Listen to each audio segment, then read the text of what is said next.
मित्रांनो, एखादा व्यक्ती तुम्हाला सतत कमी लेखत असतो आणि सतत तुमचा अपमान करत असतो, हो तर तुम्ही योग्य व्हिडिओवर आला आहात.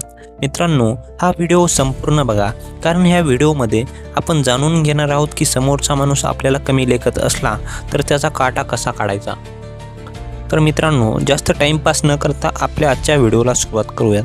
मित्रांनो, शांतता ही केवळ शब्दांची अनुपस्थिती नाही, तर ती एक रणनीती आहे. जेव्हा आपण एखाद्या अपमानाला किंवा टोमण्याला तातडीने उत्तर देत असतो, तेव्हा आपण आपली शक्ती समोरच्या व्यक्तीला अर्पण करतो.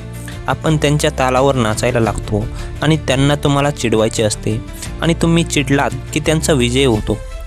पण विचार करा मित्रांनो, जर त्यांनी पूर्ण ताकदीने तुमच्या शब्दांचा वार केला आणि तुम्ही फक्त शांत राहून त्यांच्याकडे पाहिले, तर तिथेच त्यांचा पराभव सुरू होतो. मित्रांनो, मानसशास्त्र असं सांगतं की मानवी मेंदूला प्रतिक्रियेची भूक असते. जेव्हा ती मिळत नाही तेव्हा मेंदू गोंधळून जातो. समोरच्याला हरवण्यासाठी पहिली पायरी म्हणजे इमोशनल डिटॅचमेंट. जेव्हा कोणी तुम्हाला त्रास देण्याचा प्रयत्न करतं, तेव्हा स्वतःला सांगा की ही व्यक्ती माझ्या भावनावर नियंत्रण मिळवण्याचा प्रयत्न करत आहे. तुमची शांतता ही एक भिंत असावी ज्यावर त्यांचे शब्द आदळून परत जातील. जेव्हा तुम्ही शांत राहता तेव्हा तुम्ही समोरच्याला स्वतःचाच विचार करायला भाग पाडता.